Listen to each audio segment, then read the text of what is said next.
As coisas que a gente aceita pelo medo de ficar sozinha. Vamos falar sobre isso?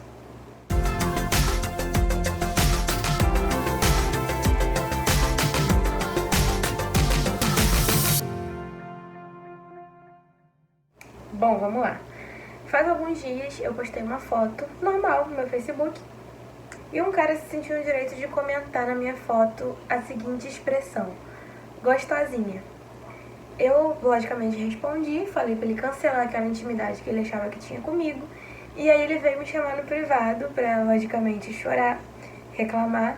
E uma coisa que ele falou pra mim me chamou muita atenção. Ele disse: você é muito exigente. E aí eu fiquei pensando nessas palavras que eu escutei muitas vezes ao longo dos últimos 6 anos, que é o tempo em que eu tô solteira, e que eu decidi não mudar esse status. E eu vou explicar por quê. Desde criança, desde que eu me entendo por gente, a gente ouve falar, nós que somos mulheres, a gente sempre ouve falar de que mulher boa muda o homem. A gente sempre escuta que a gente tem que mudar determinadas características do nosso comportamento, principalmente se a gente é muito falante, se a gente é muito impetuosa, se a gente tem muita opinião. E a gente sempre escuta que a gente precisa mudar esse comportamento, porque esse tipo de comportamento não agrada homens. E agradar homens se tornou uma pauta muito frequente na nossa vida, e que faz a gente abrir mão, inclusive, da nossa própria vida. Faz a gente abrir mão dos nossos direitos, a gente abrir mão das nossas lutas. Porque, pensa comigo, uma coisa que me machuca fisicamente, é ver mulheres comentando em postagens machistas, achando engraçado e falando: ah, essas feministas do sovaco cabeludo, essas feministas feias, essas feministas gordas. Quando eu escuto mulheres falando isso, eu fico muito triste, eu fico muito machucada. Mas a gente sabe qual é a raiz desse problema. A raiz desse problema é que muitas mulheres não estão dispostas a comprar briga com homens, porque elas não querem desagradar homens, porque elas não querem carregar a dificuldade que é você enfrentar e carregar o estigma de ser uma mulher que os homens não vão querer. Eu não julgo essas mulheres porque a gente foi criada para ser aceita por eles, para ser aprovada por eles. E não é fácil realmente você enfrentar um sistema vigente, não é fácil você enfrentar opressões, não é fácil você virar chacota, porque mulheres como eu, mulheres que peitam esse tipo de homem, mulheres que aceitam o próprio corpo, elas viram chacota na boca de homem babaca. O grande problema é que o homem babaca é a maioria. E eu entendo mulheres que não querem enfrentar esse sistema que já é totalmente enraizado na nossa cultura. Mas apesar de entender, eu fico extremamente triste e eu luto todos os dias para que elas mudem e enxerguem que a aprovação masculina é algo que não muda em nada na nossa vida. Só que é muito difícil você simplesmente entender, você simplesmente aceitar e virar a chavinha do seu pensamento de que você não precisa de aprovação masculina, quando desde criança a gente vive inserido em uma sociedade que prega, que insiste, que bate na sua cabeça que você precisa, você necessita de validação masculina para que você se sinta bonita, para que você se sinta amada, para que você se sinta bem-sucedida. E isso é muito difícil de lidar. E junto com o feminismo eu comecei a observar algumas coisas. Na verdade, não foi o feminismo que mudou as minhas convicções, foram as minhas convicções que me tornaram feminista. Eu comecei a perceber que a gente vive cercada de homens completamente medianos, de homens não mais do que mais ou menos, que se sentem no direito de estarem constantemente avaliando a gente. A gente vê que a gente, enquanto mulher, sempre que tem um cara que a gente tem interesse e de repente esse cara tem interesse por outra mulher, a gente entra numa competição, a gente fica uma alfinetando a outra, a gente fica uma tentando rebaixar a outra pra vencer a competição por um cara que muitas vezes não é mais do que mediano. E por quê? Porque homens que muitas vezes não tem nada a oferecer, não tem conteúdo, não tem bons sentimentos, não tem companheirismo, muitas vezes esses homens viram objeto, viram o troféu de uma disputa que a gente trava diariamente. E aí eu comecei a pensar nessas coisas. Eu sou melhor do que a maioria desses homens. Por que eles têm o direito de me avaliar tanto e eu não tenho o direito de avaliar eles? E foi aí que essa chave que eu falei ali atrás virou na minha cabeça e eu comecei a ouvir que eu sou muito exigente. Mas eu não acho de forma alguma que eu seja uma pessoa exigente. Eu simplesmente comecei a pensar que se eu tô sendo avaliado o tempo inteiro, eu também tenho o direito de avaliar. Eu também tenho o direito de escolher os homens com quem eu quero me relacionar.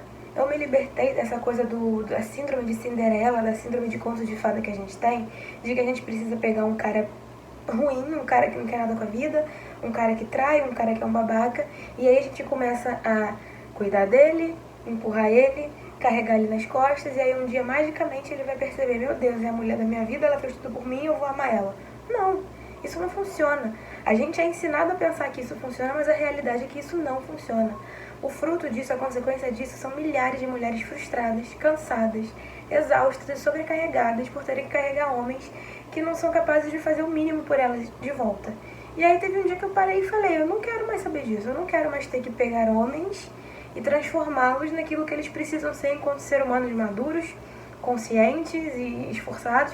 Eu não quero. Não há egoísmo em você querer alguém que esteja pronto para construir uma vida com você.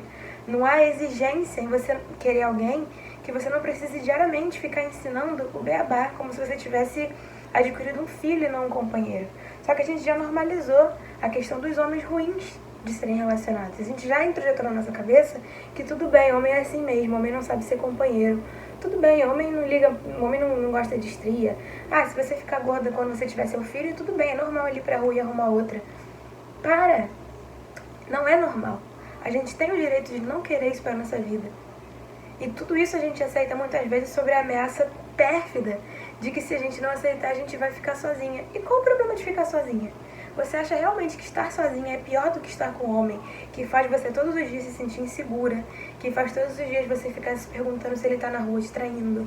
Que, gente, onde foi que a gente se perdeu da gente mesma, que a gente parou de se amar a ponto de transferir todo esse sentimento para homens, novamente, medianos, em troca de simplesmente não estar sozinhas, de muitas vezes aceitar migalhas de homens que não tem nada a oferecer. Então, se você, como eu, optou pelo caminho ou do celibato ou da solteirice, você não quer se envolver com alguém porque você simplesmente não acha que existam homens ainda que mereçam o teu amor, você não está errada. Porque na tua vida toda, os homens tentam colocar empecilhos para dificultar um possível amor que eles tenham pela gente. Se a gente for gorda demais, não mereço aquele amor, não. Se a gente tiver estria demais, não, ela não merece que eu ame ela, não. Sabe? É a mulher pra casar e a mulher pra uma noite. Se você tiver relacionamento demais, você não serve pra receber amor. Por que a gente não devolve esse tratamento? Por que a gente precisa sempre ter que lutar, ter que se esforçar absurdamente pra receber o amor dos homens, enquanto a gente é ensinada a amar os homens apesar de todos os seus defeitos? Enquanto a gente tem que não ter defeitos pra ser amada.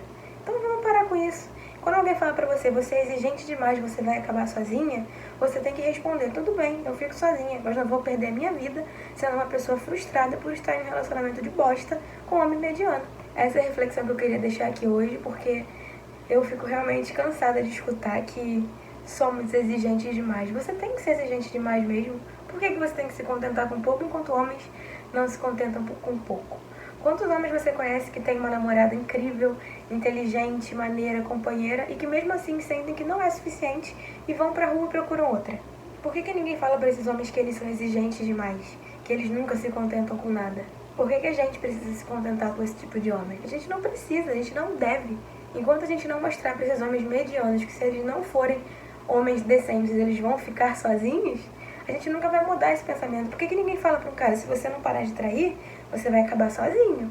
Se você não amadurecer, você vai acabar sozinho. Mas só falam pra gente, quando a gente não quer aceitar esses homens, que a gente tem que moldar, que a gente tem que transformar, que a gente tem que lutar. Gente, chega, vamos mudar a consciência coletiva, mas essa consciência coletiva, ela começa como consciência individual. Ela tem que partir daqui. Quando ela partir daqui, a gente vai conseguir externar para o mundo que a gente cansou de se contentar com o pouco. E eu não tô aqui falando de demonstrações românticas, de príncipes encantados, de homens incríveis e mirabolantes. Não é sobre isso que eu tô falando. Eu tô falando sobre o básico, sobre homens que sabem ser companheiros, homens que saibam fazer por nós aquilo que ninguém precisou ensinar pra gente, que a gente fizesse. Por que você precisa ficar ensinando pro homem, pedindo pro homem fazer aquilo que nunca ninguém te pediu? E é esta pequena reflexão que eu queria deixar aqui hoje pra gente pensar e pra gente parar de aceitar esse discurso de que mulheres não podem querer mais do que elas merecem, porque a gente merece muito, mas a gente está sendo ensinada demais a se contentar com pouco.